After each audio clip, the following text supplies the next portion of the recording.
uyğunluğu müəyyən edin. Deməli, buğda ixrac edən ölkələr və bir də çəlti ixrac edən ölkələr.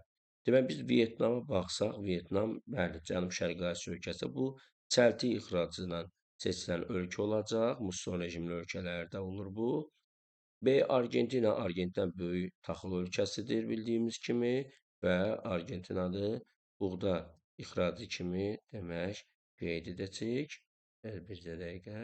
Demək B-ni Argentinadı biz buğdaya verəcəyik.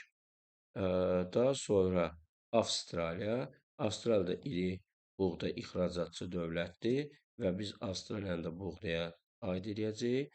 Qana Afrika ölkəsidir. Bunlar demək, öz tələbatlarını belə ödəyə bilmədiyindən burada ixracda iştirak etmirlər. Tayland, bəli, bu da Cənub-Şərqi Asiya ölkəsi və muson rejimli ölkədir. Burada da çəlti ixracı ilə məşğul olacaqlar. Demək, 1-ə EC, 2-yə AY bizim doğru bəndlərimiz olacaq.